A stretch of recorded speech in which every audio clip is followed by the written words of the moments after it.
Hello everyone, welcome to our YouTube channel. मेरा नाम प्रियांशु है और आज मैं आप लोगों को CGL 24 की प्री की 10 सितंबर की फर्स्ट शिफ्ट में मैथमेटिक्स के जितने भी सवाल आए हैं उनका सॉल्यूशन प्रोवाइड करूंगा। तो चलिए शुरू करते हैं हमारे पहले सवाल से। हमारा पहला सवाल है कि किरण के पास टोटल 4000 रुपीज़ थे। उसमें से एक पार्ट उसने 8% पर एनम की रेट से और रिमेनिंग पार्ट 10% पर एनम की रेट से किसी को उधार देती है। इन रिटर्न उसे एक साल में 352 rupees as a simple interest प्राप्त होता है। तो बताइए कि 10% की रेट से कितना रुपया उधार दी थी। तो देखिए, इसको करने के दो तरीके हैं। पहला तरीका तो ये है कि टोटल प्रिंसिपल मेरा 4000 है, उस पर उसे 352 रुपीज इंटरेस्ट प्राप्त हुआ है। तो ओवरऑल रेट ऑफ इंटरेस्ट कितना हो जाएगा? प्रिंसिपल इंटू रेट टाइम अपना एक साल है बाय 100 इज इक्वल टू 352। तो यहाँ से डबल जीरो कट जाएगा। आर की जो वैल्यू आएगी वो आएगी 352/40। तो ये 4 से कटेगा 10 बार में, ये 4 से कटेगा 88 बार में। तो आया कितना? 8.8%। ये आया है मेरा ओवरऑल रेट ऑफ इंटरेस्ट। और क्वेश्चन में दे रखा है कि एक पार्ट पे 8% की रेट से और दूसरे पार्ट पे 10% की रेट से वो इन्वेस्टमेंट करती है। तो मैं यहाँ सिंपली एलिगेशन का यूज कर लूंगा कि एक पार्ट पे 8%, दूसरे पे 10% और ओवरऑल रेट ऑफ इंटरेस्ट 8.8 है। तो इन दोनों का डिफरेंस यहाँ पे डेट इज 0.8, इन दोनों का डिफरेंस यहाँ पे डेट इज 1.2। इसका रेशियो कर लेंगे तो कितना आएगा? 3:2। तो ये जो रेशियो आता है ना, वो आता है कितना प्रिंसिपल का इन्वेस्टमेंट का रेशियो आता है। तो अगर वो 10% के रेट से 2 रुपया इन्वेस्ट करा है तो 8% के रेट से 3 रुपया इन्वेस्टमेंट करी होगी।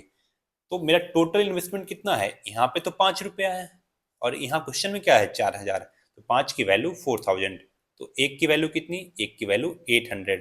तो पूछा क्या है? पूछा है 10% के रेट से कितना इन्वेस्टमेंट हुआ है। तो 10% के रेट से कितना इन्वेस्टमेंट हुआ है? 2। तो 2 की वैल्यू कितनी? 1600। तो अपना आंसर आ गया ऑप्शन नंबर 4। एक तरीका तो ये है। दूसरा तरीका है कि देखिए, दूसरा तरीका मैं करता हूँ। अगर टोटल टोटल उसने कितना इन्वेस्ट किया है? टोटल कराए 4000। उसमें से एक पार्ट में मान लिया x रुपया वो 8% की रेट से इन्वेस्ट करती है। बाकी बचा कितना? मान लेते हैं कि y रुपीज वो 10% की रेट से इन्वेस्ट करती है। तो क्या 10% को मैं लिख सकता हूँ 8% अब प्लस 2%? बिल्कुल लिख सकते हैं। तो इससे क्या पता चला? इससे ये पता चला कि 4000 रुपीज पे एटलीस्ट 8% की रेट से तो उसे इंटरेस्ट मिला ही है। तो मैं ये निकाल लेता हूँ कि 4000 रुपीज पे अगर उसे 8% मिला है तो एक साल में कितना इंटरेस्ट प्राप्त हुआ? हो जाएगा 320 रुपीज। तो ये जो 320 रुपीज आया है कि इससे इतना इंटरेस्ट प्राप्त हुआ। लेकिन प्राप्त कितना हुआ? 352। तो इन दोनों का डिफरेंस कितना? इन दोनों का डिफरेंस 32 रुपीज। तो 32 रुपीज यहाँ पे कम क्यों प्राप्त हुआ? क्योंकि वाई प्रिंसिपल पे एक्चुअली रेट ऑफ इंटरेस्ट क्या है? 10%। और मैंने क्या सॉल्व किया? 8%। मैंने 2% को नेग्लेक्ट कर दिया। तो वाई प्रिंसिपल पे 2% से एक साल में ये 32 रुपीज आएगी। तो ये 2 से कट जाएगा 16। तो वाई की वैल्यू कितनी आ गई? 1600। तो अपना क्या आंसर हो जाएगा? ऑप्शन नंबर 4 थी। नेक्स्ट सवाल पे आते हैं। दूसरा सवाल अपना है कि दो सर्कल हैं जिनकी रेडियस दे रखा है 18 एंड 12। दोनों टच करते हैं एक दूसरे को एक्सटर्नली। तो डायरेक्ट कॉमन टेंजेंट की लंबाई बताइए। तो डायरेक्ट कॉमन टेंजेंट की लंबाई, अगर दो सर्कल एक दूसरे को एक्सटर्नली टच कर रहे हो तो उसका फॉर्मूला होता है 2√R1 × R2। तो डायरेक्टली इसकी वैल्यू हम इस फॉर्मूले में पुट कर देंगे। R1 की वैल्यू क्या है? 18 सेंटीमीटर। और R2 कितना है? 12 सेंटीमीटर। तो क्या हो जाएगा? 18 को मैं लिख सकता हूँ 3² × 2। सिमिलरली 12 को लिख सकते हैं 2² × 3। तो क्या निकल जाएगा? यहाँ से 3 निकल जाएगा और यहाँ से 2 निकल जाएगा। अंदर बचेगा √6। तो आंसर क्या होगा? 3×2 = 6, 2×12, 12√6। तो ऑप्शन नंबर 3। अगले सवाल पे आते हैं। हमारा अगला सवाल है कि एक सर्कुलर रेस है जिसकी लंबाई 750 मीटर है। एक्स और वाई सेम पॉइंट पे सेम टाइम में स्टार्ट करते हैं और दोनों की स्पीड दे रखा है। एक की स्पीड 9 किलोमीटर पर आवर और दूसरे की स्पीड 13.5 किलोमीटर पर आवर। अगर वो सेम डायरेक्शन में जा रहे हैं तो बताइए कि when will they meet again for the first time? पहली बार वो कब मिलेंगे? तो देखिए, दोनों की ट्रैक की लंबाई मीटर में है, दोनों का स्पीड किलोमीटर पर आवर में है। तो पहले तो स्पीड को हम मीटर पर सेकंड में बदल लेंगे। किलोमीटर पर आवर को मीटर पर सेकंड में बदलने के लिए 5/18 से मल्टीप्लाई करना पड़ता है। तो x की स्पीड कितनी हो जाएगी, x की स्पीड हो जाएगी 9 इंटू 5/18, दैट इज 5/2 मीटर पर सेकेंड। y की स्पीड कितनी आ जाएगी, y की स्पीड आ जाएगी 13.5 इंटू 5/18, यहाँ से ये पॉइंट हटेगा 10 आएगा, ये हो गया 2 बार में। अब देखिए इसको 9 से काटेंगे, 9 दूनी 18, ये 9 4 13 15, तो क्या आया 15/4, इसकी स्पीड आ गई 15/4 मीटर पर सेकेंड। तो हम ये कैलकुलेट कर लेंगे कि जो x एक कंप्लीट चक्कर है कितना देर में लगाएगा, तो 750 मीटर डिस्टेंस है, उसकी स्पीड ये है, तो x कितना टाइम लेगा, distance upon time, that is 750, अब बाई 5/2, तो ये क्या हो जाएगा 750 इंटू 2/5, ये कटेगा 150 टाइम्स, दैट इज 300 सेकेंड, मतलब x एक चक्कर 300 सेकेंड में कंप्लीट करेगा। तो y एक चक्कर कितने देर में कंप्लीट करेगा, y एक चक्कर कंप्लीट करेगा 750 डिवाइडेड बाई 15/4, जो कि हो जाएगा 4/15, तो ये कटेगा 50 बार में, आएगा कितना 200 सेकेंड। ये x 300 सेकेंड में एक चक्कर लगा रही है, y 200 सेकेंड में एक चक्कर लगा रही है, तो कितनी देर के बाद वो मिलेंगे, तो इन दोनों का जो एलसीएम आता है वही अपना आंसर होता है। तो 300 और 200 का एलसीएम कितना 600, तो ऑप्शन नंबर 3। अगले सवाल पे आते हैं। अगला सवाल है the age of two friend Ram and Ravi differ by 7 years, Ram's mother Mahadevi is 3 times as old age Ram. देखिए राम और उनके उसकी मदर माया देवी, माया देवी का रेशियो क्या होगा, Ram's mother Maya Devi is 3 times as old age Ram, तो राम का अगर एज x है तो माया देवी का एज कितना हो जाएगा 3x हो जाएगा। और आगे बोला है कि Ravi is 4 times as old as his brother Soham, तो रवि और सोहम का रेशियो क्या हो जाएगा, रवि और सोहम का रेशियो हो जाएगा, रवि 4 टाइम्स है, तो रवि अगर 4y तो सोहम का एज कितना y। अब पहला में देखें तो राम और रवि का डिफरेंस कितना है 7 साल का, तो इक्वेशन क्या बन जाएगा x minus 4y is equal to 7, x minus 4y is equal to 7। और अगला है यहाँ पे कि age of Maya Devi and Soham differ by 65 year, मतलब माया देवी और सोहम का एज का जो डिफरेंस है वो 65 है, तो माया देवी का एज कितना है 3x है, सोहम का कितना है y है, 3x minus y is equal to 65। पूछा है माया देवी का एज बताइए, तो देखिए माया देवी का एज निकालने के लिए मुझे x की वैल्यू चाहिए, तो मैं इसको या तो इन दोनों इक्वेशन में y को हटा दूंगा तो सॉल्व कर लूंगा, या फिर x की वैल्यू मैं डायरेक्टली यहाँ से निकाल लेता हूँ। x की वैल्यू यहाँ से क्या आएगी, x की वैल्यू आ जाएगी 7 प्लस 4y, जो कि मैं यहाँ पुट कर दूंगा 3 में, 7 प्लस 4y और minus y is equal to 65, इसको सॉल्व कर लेते हैं, 21 plus 12y minus y is equal to 65, यहाँ से बचेगा 11y इज इक्वल टू 21, इधर आके घटेगा तो कितना आएगा 44, तो y की वैल्यू आ गई 4। अगर y की वैल्यू 4 आ गई तो यहाँ पे पुट करेंगे तो क्या आएगा x की वैल्यू, x की वैल्यू आ जाएगी 7 प्लस 16, दैट इज 23, x की वैल्यू 23 आ गई। पूछा है आपसे माया देवी का एज, माया देवी का एज कितना है 3x है, तो 3x की वैल्यू कितनी 23 into 3, that is 69, option number second है। अगले सवाल पे आते हैं। हमारा अगला सवाल है the following table represents the total number of research scholars and the respective number of female scholars in various department of university. Study the table carefully and answer the question that follows. What is the ratio of male research scholar in mathematics to statistics? देखिए ये दे रखा है mail plus female कितने scholars हैं, ये दे रखा है female में कितने हैं। आपसे पूछा है मेल स्कॉलर्स मैथमेटिक्स और स्टैटिस्टिक्स का रेशियो क्या है, तो मैथमेटिक्स में टोटल 18 है, फीमेल 4 है, तो मेल कितना हो जाएगा 18 minus 4 that is 14। Similarly statistics में कितने हो जाएंगे, टोटल 12 है, फीमेल 3 है, तो मेल कितना हो जाएगा 9, तो ये रेशियो आएगा 14:9, तो अपना ऑप्शन नंबर 1। नेक्स्ट सवाल पे आते हैं। इसमें दे रखा है a ratio c is equal to b ratio d, पूछा है d की वैल्यू कितनी होगी, इसको तो इजीली सॉल्व कर सकते हैं, 25/30 इज इक्वल टू 40/d, ये 5 से कटेगा 5 बार, ये 6 बार, ये कटेगा 8 बार, तो d की वैल्यू कितनी हो जाएगी, d की वैल्यू हो जाएगी 48, ऑप्शन नंबर सेकेंड। अगले सवाल पे आते हैं। पूछ रहा है by applying which of the following criteria can two triangles not be proved congruent, मतलब कॉन्ग्रुएंट किन कंडीशन पे नहीं होगी। अगर आप मेरा पहला वीडियो देखे होंगे तो उसमें मैंने काफी डिटेल में बताया था कि कॉन्ग्रुएंसी किन किन कंडीशन पे होती है। उसमें मैं बताया था कि साइड साइड साइड के थ्रू होती है, साइड एंगल साइड के थ्रू होती है, एंगल साइड एंगल के थ्रू होती है, और एक आरएचएस के थ्रू होती है। तो देखिए एंगल साइड एंगल तो होगा ही, साइड साइड साइड भी है, साइड एंगल साइड भी है, एंगल एंगल एंगल के थ्रू कॉन्ग्रुएंसी नहीं होती है, तो मतलब ऑप्शन नंबर सेकंड सही हो जाएगा। इसमें से ऑप्शन सेकंड हो गया। अगले सवाल पे आते हैं। अगला सवाल है ट्रिग्नोमेट्री का है। देखिए इसको बेसिक से कर सकते हैं। अगर बेसिक से करें तो क्या होगा, आपको मैंने बताया था कि 1 + 10² ए की वैल्यू होती है sec² ए। तो यहाँ पे 2 देखिए 2 को मैं लिख सकता हूँ क्या, 1 + यहाँ पे 10² 2a, फिर 2 को एक 1 यहाँ पे एक 1 यहाँ पे लिख लेता हूँ मैं, 1 + cot² 2a, कोई दिक्कत नहीं। दो 2 को मैं स्प्लिट कर दिया, एक 1 यहाँ एक 1 यहाँ।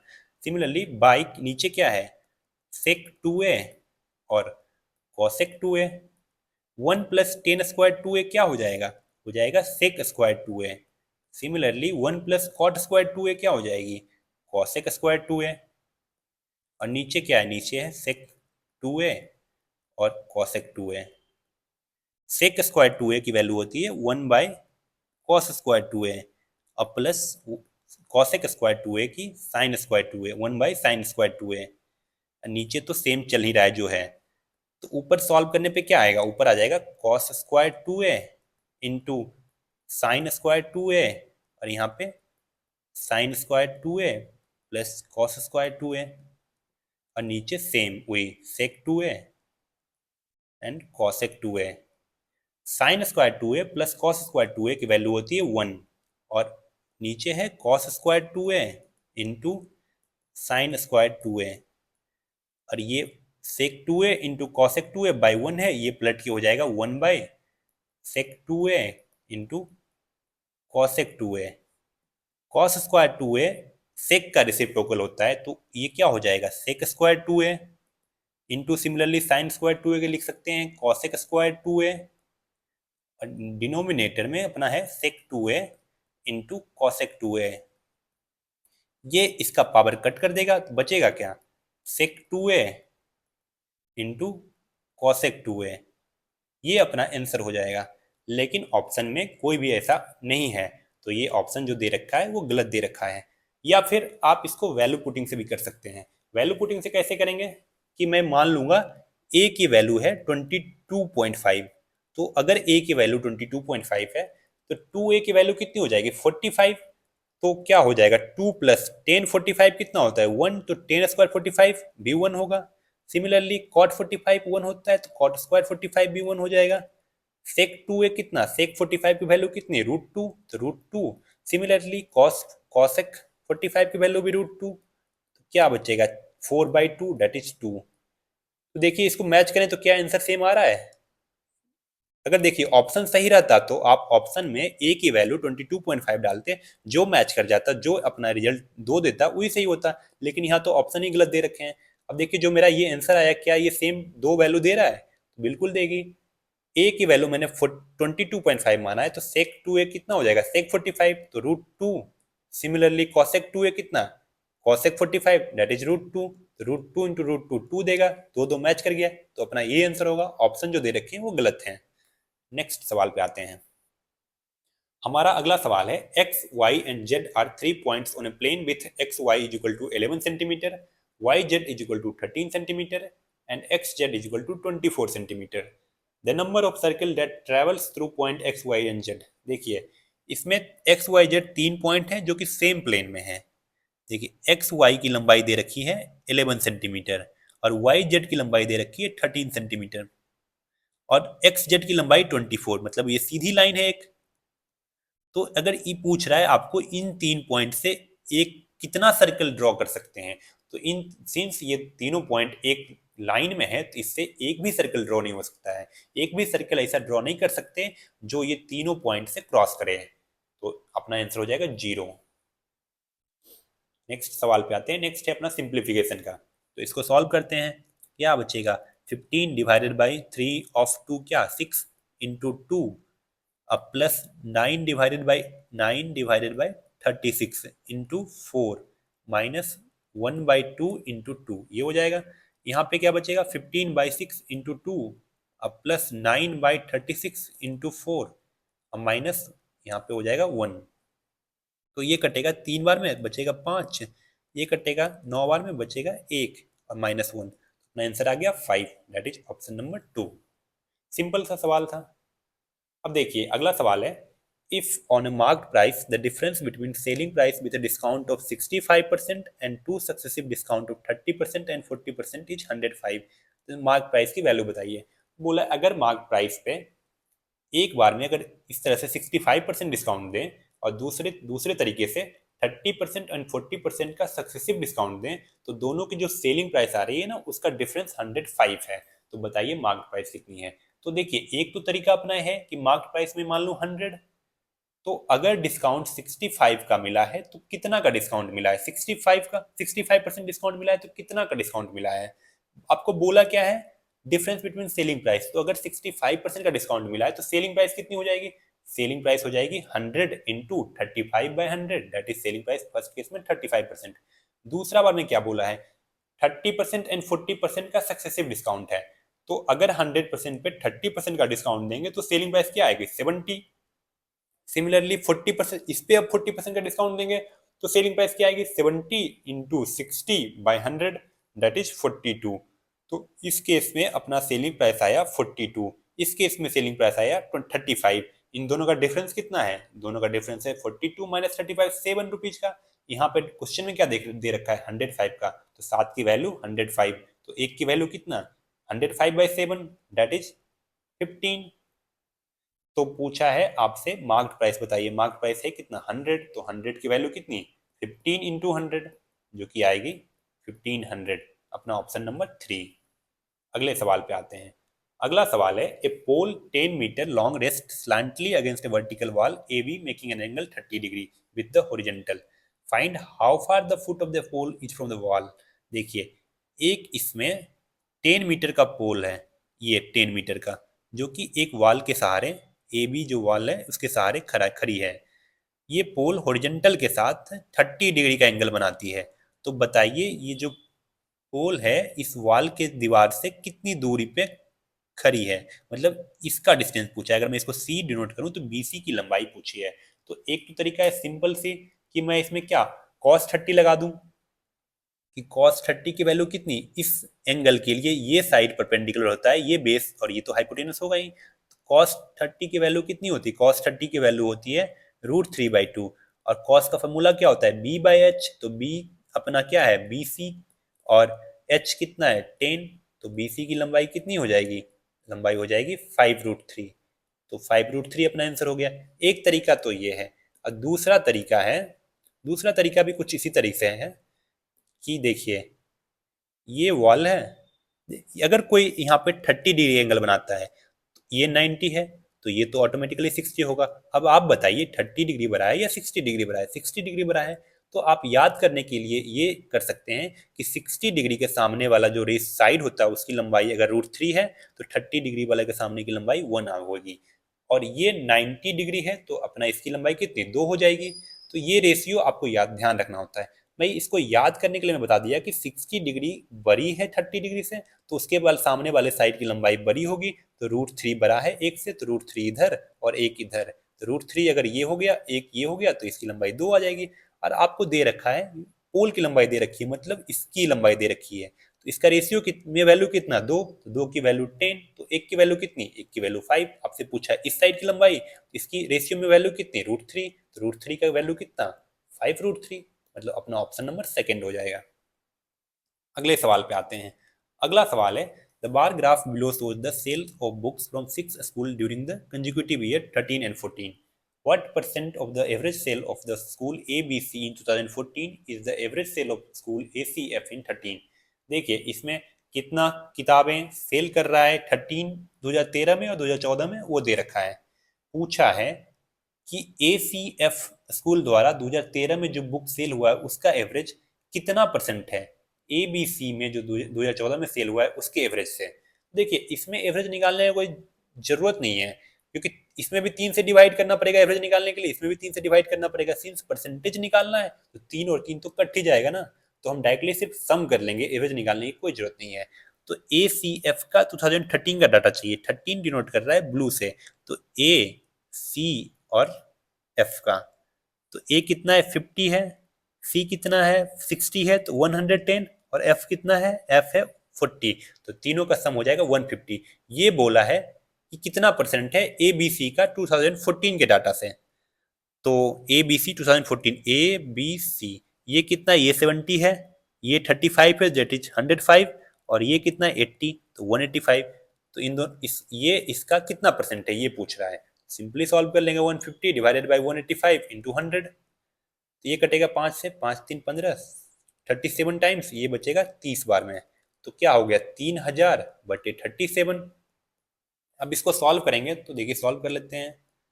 ये शायद जाएगा 8 टाइम्स, तो 8 8 बार में जाएगा, 8 7 56, 5 296, तो बचा 40। ये जाएगा एक बार में 37। यहाँ पे पॉइंट देंगे तो यहाँ पे 81.08 अपना ऑप्शन हो जाएगा, ये पहला सही। तो 81 देखिए, क्वेश्चन नंबर 14 में बोल रहा है कि एक मनी बैग है जिसमें 1 रुपीज, 5 रुपीज एंड 10 रुपीज के कॉइन है, जिनका रेशियो 3:5:7 है। अगर बैग में टोटल 980 रुपीज हैं तो बताइए 10 रुपए के सिक्के की संख्या कितनी है। तो अगर बैग में 1 रुपीज कॉइन के 3 सिक्के हैं तो उसकी वैल्यू कितनी हो जाएगी, 3। अगर 5 रुपए के सिक्के की संख्या 5 है तो उसकी वैल्यू कितनी, 25। अगर 10 रुपए के सिक्के की संख्या 7 है तो उसकी वैल्यू कितनी, 70। इन तीनों का सम किसके बराबर, इन तीनों का सम उसके 980 के बराबर। तो इन तीनों का सम आएगा कितना, 98। 98 इज इक्वल टू 980। तो एक की वैल्यू कितनी, एक की वैल्यू 10। पूछा है आपसे 10 रुपए के सिक्के की संख्या कितनी है, तो 10 रुपए के सिक्के की संख्या कितनी है, 7। तो 7 की वैल्यू कितनी, 7 की वैल्यू 70। अपना ऑप्शन नंबर सेकंड सही हो जाएगा। अगले सवाल पे आते हैं। अगला सवाल है कि 5 डिजिट की लार्जेस्ट संख्या क्या हो सकती है जो कि 47 से एग्जैक्टली डिविजिबल हो जाए। देखिए, 5 डिजिट की सबसे मैक्सिमम वैल्यू कितनी होगी, 5 टाइम्स 9। इसमें हम 47 से डिवाइड कर देंगे, जो रिमाइंडर आएगा, अगर वो रिमाइंडर क्यों आया, क्योंकि वो ये जो नंबर है वो एक्स्ट्रा है उतना, तो अगर उस रिमाइंडर को हम इसमें से इस नंबर में सब्ट्रैक्ट कर देंगे तो जो नंबर आएगा वो एग्जैक्टली 47 से डिविजिबल हो जाएगा, और वो 5 डिजिट की लार्जेस्ट नंबर रहेगी जो 47 से डिविजिबल हो। तो देखिए, इसको सॉल्व कर लेंगे। ये 2 टाइम्स जाएगा, 7 दूनी 14, 94, ये 5 और ये 9, ये एक बार, ये 47 बचा 12, फिर 9, फिर 2 बार 94, 4 1 5 9 3 12, फिर एक 9 बार आएगा, कितने बार जाएगा, 7 बार, 28 4 32। तो रिमाइंडर कितना बचा, रिमाइंडर बचा 30। तो 30 रिमाइंडर क्यों बचा, क्योंकि ये 30 ज़्यादा है। अगर 30 कम रहता तो 47 से एग्जैक्टली डिविजिबल हो जाता। तो अगर इस नंबर में 30 क्या कर देंगे, सब्ट्रैक्ट कर देंगे। 5 टाइम्स 9 में 30 सब्ट्रैक्ट करेंगे तो आएगा 99969, मतलब ऑप्शन नंबर 3 सही हो जाएगा। अगले सवाल पे आते हैं। अगला सवाल है कि एक सर्कुलर कोन है जिसकी हाइट 24 सेंटीमीटर दे रखी है, वॉल्यूम दे रखा है 1232 सेंटीमीटर क्यूब। पूछा है टोटल सरफेस एरिया कोन का क्या होगा।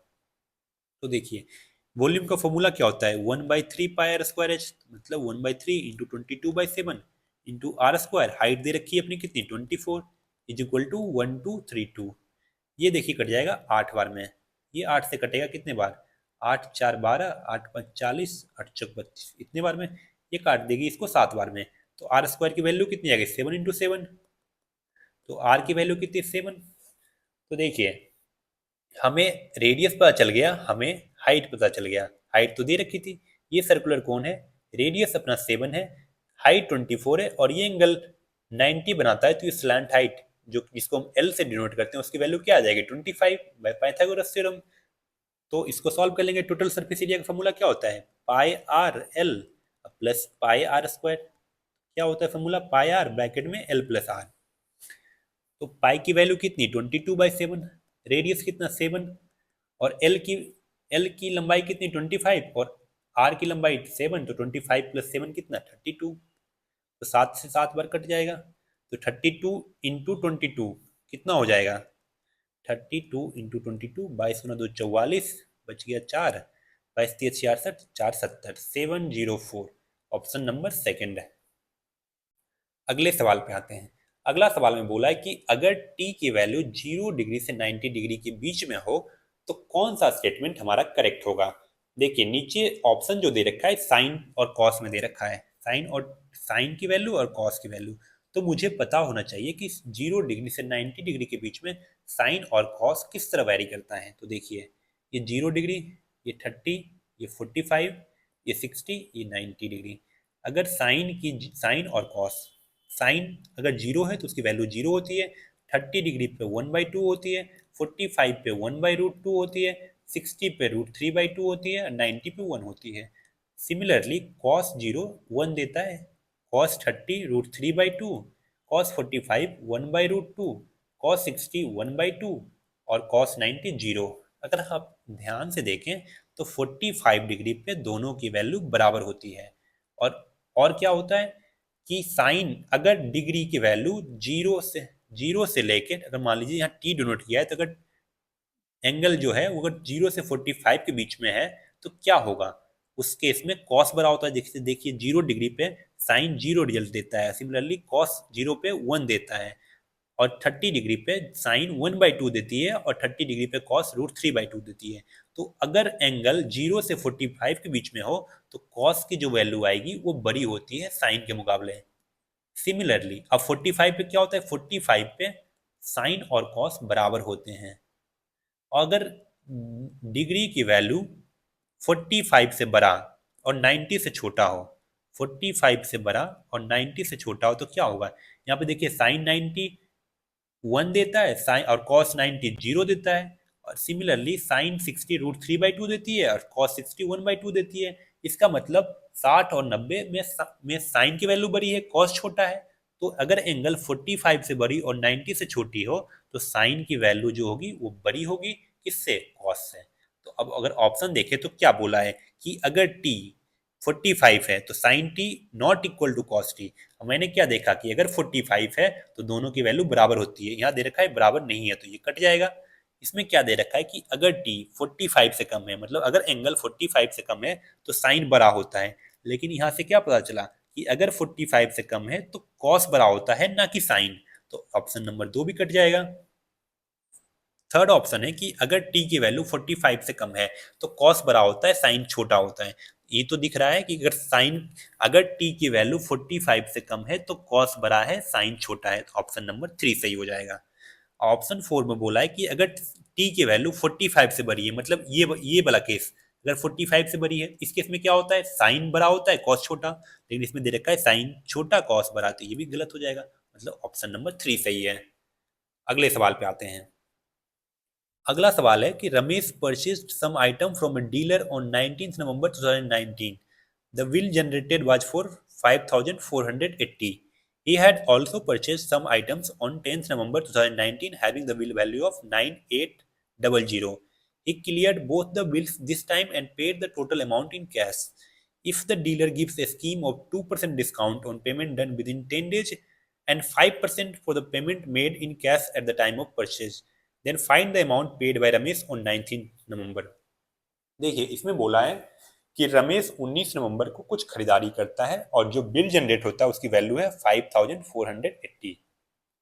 इससे पहले वो 10 नवंबर को कुछ खरीदा था जिसका वैल्यू था 9,800, और जिस और 19 नवंबर को वो सारा बिल पे करता है कि जिस उस दिन जो खरीदा था और जो 10 नवंबर को खरीदा था दोनों क्या वो बिल पे करेगा। डीलर क्या करता है कि उससे डिस्काउंट देता है कि अगर आप 10 दिन से पहले पेमेंट करेंगे तो आपको 2% का डिस्काउंट, अगर एट जिस समय खरीद रहे हैं उसी समय परचेज करेंगे, अगर कैश में पेमेंट कर रहे हैं तो 5% का डिस्काउंट। तो हुआ क्या, 10 नवंबर को वो खरीदा था 9,800 कुछ, और उसका पेमेंट कर रहा है 19 नवंबर को, मतलब कि 10 दिन के अंदर, मतलब इस पे कितना का डिस्काउंट मिलेगा, इस पे उसको मिलेगा 2% का डिस्काउंट। और जो 19 नवंबर को जो बिल जनरेट हुआ है 5,480, ये वो कैश में पेमेंट कर रहा है, उसी समय कर रहा है, तो उसमें क्या बोला है कि 5% का डिस्काउंट, मतलब इस पे 5% का डिस्काउंट मिलेगा। तो अगर इन दोनों का सम कर लेंगे कितना आ जाएगा, 0 8 8 4 12 2 बाकी 1 9 1 10 5 15, टोटल उसे इतना रुपए पे करने पड़ते अगर डिस्काउंट नहीं मिलता तो। लेकिन उसे डिस्काउंट मिला है ना, तो अगर 9,800 पे 2% का डिस्काउंट, मतलब कितना का डिस्काउंट, 98 गुना 2, 196 का डिस्काउंट कैसे आया, 9,800 इंटू 2/100। सिमिलरली इस पे अगर 5% का डिस्काउंट तो कितना का डिस्काउंट, 5,480 इंटू 5/100। इसको सॉल्व करेंगे तो ये 0 0 कटेगा, ये 2 बार कटेगा, बचा क्या, 2 दूनी 4 1 5 2 14 2 चौक 8, 274 का डिस्काउंट, मतलब इन दोनों पे इतना का डिस्काउंट, टोटल डिस्काउंट हो गया कितना, इन दोनों का सम के बराबर, 6 4 10 बाकी 1, 9 1 10 7 17, 470 का डिस्काउंट उसे मिला है, तो 470 इसमें सब्ट्रैक्ट कर देंगे, तो 0 8 1 बचा, 8 4 12, 4 1 14810 उसे पेमेंट करना पड़ेगा। तो ऑप्शन नंबर 3 सही हो गया। अगले सवाल पे आते हैं। अगला सवाल अपना है, find the gain percentage given that Priya sold her scooter for this amount gaining 1/6 of the selling price. देखिए, प्रिया पूछ रहा है गेन परसेंट कितना, मतलब परसेंटेज प्रॉफिट कितना है अगर प्रिया अपने स्कूटर को इतने अमाउंट पे बेचती है और उसे बेचने में 1/सेलिंग प्राइस का 1/6 उसे गेन होता है। तो 1/6 मतलब क्या, सेलिंग प्राइस का, तो इसकी वैल्यू क्या है, सेलिंग प्राइस के बराबर। और गेन कितना हुआ है, 1 का। इसमें इस डाटा का कोई यूज नहीं है, तो गेन हुआ कितना, 1 रुपए का। और सेलिंग प्राइस कितनी है, 6 रुपया। तो सेल कॉस्ट प्राइस कितनी आ जाएगी, कॉस्ट प्राइस प्लस प्रॉफिट ही तो होता है सेलिंग प्राइस की वैल्यू। तो सीपी अगर एसपी 6 है, कॉस्ट प्राइस निकालना हो, प्रॉफिट 1 का हुआ है, तो सीपी कितना, सीपी 5।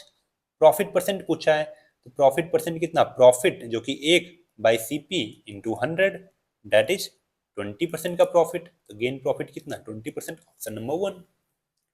अगले सवाल पे आते हैं। अगला सवाल है कि a प्लस 1/a = 12 दे रखा है, पूछा है find the value of a² plus 1/a²। तो देखिए, a प्लस 1/a की वैल्यू अगर k होती है, तो a² प्लस 1/a² की वैल्यू होती है k² - 2।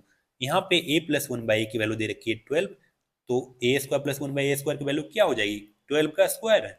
अब -2, दैट इज 144 -2 = 142, अपना ऑप्शन नंबर 3। ये तो अगर आपको ये याद है सिंपली कर सकते हैं, अगर नहीं याद है फिर भी कर सकते हैं। कैसे करेंगे, हम दोनों तरफ स्क्वायर कर लगा देंगे इसमें, तो क्या आ जाएगा, a² / 1/a² plus 2 into a b, a into 1/a = 144। अब देखिए ये कट जाएगा, बचा क्या, a² प्लस 1/a² अब प्लस 2 = 144। तो a² / 1/a² की वैल्यू कितनी, 142। देखिए इस सवाल में क्या बोला है, इस सवाल में बोला है कि एक इक्विलेटरल ट्रायंगल है जिसकी साइड की लंबाई 28 सेंटीमीटर है, उसके हर एक वर्टेक्स को सेंटर मान के अगर एक सर्कल ड्रॉ किया जाए जिसकी रेडियस की लंबाई उस इक्विलेटरल ट्रायंगल की लंबाई की आधी हो, तो बताइए ट्रायंगल के उस पोर्शन का एरिया जो कि इंक्लूडेड नहीं है किसमें, सर्कल में। तो इसका फिगर कुछ इस तरह बनेगा, ये इक्विलेटरल ट्रायंगल है, इसको वर्टेक्स मान के, इसको सेंटर मान के एक सर्कल ड्रॉ करेंगे। सिमिलरली इसको सेंटर मान के एक और सर्कल ड्रॉ करेंगे और इसको सेंटर मान के एक और सर्कल ड्रॉ करेंगे। तो बोला है इस पोर्शन का एरिया जो कि सर्कल में इंक्लूडेड नहीं है, तो इसका एरिया कैसे निकलेगा, इक्विलेटरल ट्रायंगल के एरिया पहले मैं निकाल लूंगा, उसमें से इन तीनों सेक्टर की एरिया को घटा देंगे। तो पहले इक्विलेटरल ट्रायंगल के एरिया निकालते हैं। इक्विलेटरल ट्रायंगल के एरिया निकालने का फॉर्मूला है √3/4 into side square, that is 28 into 28। 4 से कटेगा 7 बार में, आ जाएगा 196√3। अब सेक्टर का एरिया का फॉर्मूला निकालने का फॉर्मूला है θ/360 into πr² that is 22/7 into r²। r की लंबाई कितनी, इक्विलेटरल ट्रायंगल की साइड की लंबाई का आधा, तो 14 इंटू 14। यहाँ पे थीटा कितनी है, देखिए ये एक इक्विलेटरल ट्रायंगल है तो इसका एंगल कितना होगा, 60। सिमिलरली ये भी 60, ये भी 60। सेक्टर यहाँ पे 3 है तो इसमें 3 से मल्टीप्लाई कर देंगे। थीटा की वैल्यू है 60, तो 60/360 इंटू 22/7 इंटू 14 इंटू 14। ये कटेगा इसको 6 बार में, ये काटेगी इसको 2 बार में, ये 11, ये 2 बार में, तो 22 गुना 14 दैट इज 308। अब इन दोनों का सब डिफरेंस निकाल लेंगे, जो डिफरेंस आएगा वही हमारा ये बीच वाला एरिया आएगा।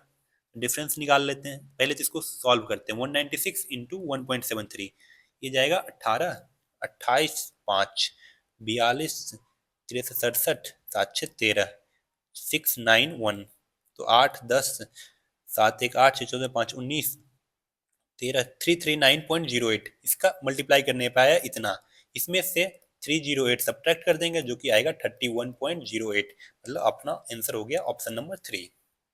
अगले सवाल पे आते हैं। हमारा अगला सवाल है, the given table shows the production of 3 type of car A, B, C manufactured by an automobile company over the years. For all the year from 2015 to 18, the average production of B type car is how much less than that of combined average production of A type and C type car. इसमें बोला है कि जो B का production का जो average है A और C के कंबाइंड एवरेज से कितना कम है। तो B का एवरेज पहले मैं निकाल लूंगा। तो एवरेज निकालने के लिए B का सम करना पड़ेगा। सम कर लेते हैं। 0, 8 5 13, 2 15 4 19, 6 1 7 14, 26 पर 25, एक B का एवरेज निकल गया इतना। ए और सी का भी सिमिलरली सम कर लेते हैं। तो सी का सम करूं तो 0 9 6 15 और 8 1 9 9 9 18, 2 20, 2 2 4 4050 और ए का सम करेंगे तो कितना आएगा 0 6 4 10, 8 1 9 7 16, 16 9 25, 8 33। इसका सम करने पे इतना आया। तो दोनों का सम कर लेता हूँ। 5 3 7 7 3 5 0 एवरेज आ जाएगा इतना 8 से डिवाइड करने पे। डिफरेंस पूछा है तो डिफरेंस में निकाल लेता हूँ। देखिए इसका एलसीएम 8 7 3 5 0 माइनस कितना 0 9 दूनी 18, 1 2 5 10, 1 11, 2 2 4 1 5। तो अपना सॉल्व करके आया 0 7 3 हो गया 2 1 1 2 5 2 7 2170 बाई 8। तो इसको अगर डिवाइड करेंगे तो जाएगा दो बार में। मतलब 5 21, 8 7 56, 1 57, 271 पॉइंट समथिंग, जो कि ऑप्शन नंबर सेकंड है। अगले सवाल पे आते हैं। हमारा अगला सवाल है, ए बस travels 1/3 of the distance initially at A speed of 40 kilometre per hour, the next 1/3 of the distance 50 kilometre per hour and the final 1/3 distance 60 kilometre per hour. Find the average speed of the bus for the entire journey. इसमें ये बोल रहा है कि total distance का 1/3 40 kilometre per hour की speed से एक बस जाती है, टोटल डिस्टेंस का 1/3 50 किलोमीटर पर आवर की स्पीड से, और बचा हुआ जो 1/3 है वो 60 किलोमीटर पर आवर की स्पीड से। तो बताइए एवरेज स्पीड इंटायर जर्नी का कितना हुआ। मैं अपने हिसाब से इसमें टोटल डिस्टेंस कुछ एज्यूम कर लेता हूँ जो कि कैलकुलेशन आसान कर दे मेरा। टोटल डिस्टेंस में एज्यूम करता हूँ कि 3600 किलोमीटर, ठीक है। तो 1/3 डिस्टेंस मतलब कितना 1200 किलोमीटर। 1200 किलोमीटर गई है वो बस 40 किलोमीटर पर आवर की स्पीड से। नेक्स्ट 1200 गई है 50 किलोमीटर पर आवर की स्पीड से, और बाकी का 1200 वो गई है 60 किलोमीटर पर आवर की स्पीड से। तो यहाँ पे कितना टाइम लगा होगा, distance upon time that is 30 hour. यहाँ पे कितना टाइम, यहाँ पे 24 आवर्स, और यहाँ पे कितना 20 आवर्स। एवरेज स्पीड का क्या फॉर्मूला होता है, एवरेज स्पीड का होता है formula total distance upon total time. Total distance हो गया 3600, टोटल टाइम कितना हो जाएगा 4 3 2 5 2 7 74, ये 37 टाइम जाएगा, ये 1800। तो कितना आंसर आ गया, अपना आंसर आ जाएगा। इसको डिवाइड कर लेता हूँ मैं। 1800 37 से डिवाइड 4 बार जाएगा, 7 चौक 28, 148, ये हो जाएगा 2 8 3 7 320। फिर ये 8 टाइम्स जाएगा, 8 7 56, 24 5 29, ये 24। तो अपना 48 पॉइंट समथिंग आएगा, जो कि ऑप्शन नंबर 3 में है। तो 3 करेक्ट हो जाएगा। अगला बोला है कि पी क्यू आर तीन पाइप हैं जो कि टंकी को क्रमशः 40 80 एंड 120 मिनट में फिल करते हैं। इनिशियली तीनों पाइप को साथ में ओपन किया जाता है। बोला है कितने समय के बाद क्यू एंड आर को बंद कर दिया जाए ताकि टंकी आधे घंटे में भर जाए। तो देखिए पी क्यू आर, पी लेती है 40 मिनट, क्यू लेती है 80 मिनट और आर लेती है 120 मिनट। तो इसका एलसीएम मैं निकालूंगा तो 240। ये मैं एज्यूम कर लेता हूँ कि इस टंकी की कैपेसिटी है 240 लीटर। अगर पी 40 मिनट में टंकी को फिल करती है तो 1 मिनट में कितना 6 लीटर पर मिनट। सिमिलरली ये 3 लीटर पर मिनट और ये 2 लीटर पर मिनट। तो बोला है कि कितने समय के बाद क्यू एंड आर को ऑफ कर दिया जाए ताकि टंकी 30 मिनट में भर जाए, और तीनों साथ में खुला है पी क्यू आर। इसका मतलब हुआ कि पी पूरे आधे घंटे चला है। तो पी अगर पूरा पूरा आधा घंटा चला है तो कितना टंकी कितना लीटर भर देगा, 6 इंटू 30 दैट इज 180 भर देगा। तो 60 लीटर बचा हुआ 240 माइनस 140 जो कि 60 लीटर आएगा, वो कौन भरेगा, वो भरा होगा Q and R. Q and R 1 minute में 5 लीटर भरता है, तो 60 लीटर भरने में कितना टाइम लिया होगा 60/5 that is 12 minute. Option number 4। अगला और आखिरी सवाल पे आते हैं। इसमें दे रखा है the sum of three number is 18, मतलब a plus B plus C दे रखा है आपको 18, sum of their square is 36। आपको और भी दे रखा है a square plus B square plus C square दे रखा है 36। पूछा है आपसे find the difference between sum of their cube and 3 times of their product. मतलब आपसे पूछा है a cube plus B cube plus c cube minus 3ABC। तो ये तो एक फॉर्मूला है जिसकी वैल्यू होती है a plus B plus C into A square plus B square plus C square minus A B minus B C minus C A. ठीक है, हमें a plus B plus C की वैल्यू पता है, हमें ये निकालना है। ठीक, इसकी वैल्यू पता है, इसकी वैल्यू पता है, लेकिन ये नहीं पता है। ये पहले मैं सॉल्व कर लेता हूँ। कहाँ से लाऊंगा? देखिए, a plus B plus C का स्क्वायर का क्या फॉर्मूला होता है? A square plus B square plus C square plus twice of A B plus B C plus C A plus B plus C दे रखा है 18, तो 18 का square 324। A square plus B square plus C square दे रखा है 36, तो 36 plus twice of A B B C plus C ए। तो यहाँ से 36 इधर आगे घटेगा तो कितना बचेगा? 8 6 14, 2 हो गया 1, 8 3 11, 288। 288 is equal to twice of A B B C C A जो है। तो A B plus B C plus C A की वैल्यू कितनी हो जाएगी? 288 अपॉन 2 डेट इज 144। अब इस डाटा को मैं यहाँ यूज कर लूंगा इस क्वेश्चन को सॉल्व करने के लिए। तो ए प्लस बी हमें ये चाहिए, इसका फॉर्मूला ये होता है। तो A plus B plus C दे रखा है 18, A square plus B square plus C square दे रखा है 36, और ये मेरा कितना आया? A B plus B C plus C A 144 आया। तो यहाँ पे 144 डाल दूंगा। तो 18 इंटू माइनस 108, इसको सॉल्व करेंगे तो क्या आएगा? 8। अगर 18 से गुना करें तो 8 गुना 8 4 6 8 8 0 1 4 8 6 14 1944, जो कि माइनस में माइनस 1944 आंसर हो जाएगा, मतलब ऑप्शन नंबर 1। तो ये थे आपके इस शिफ्ट के 25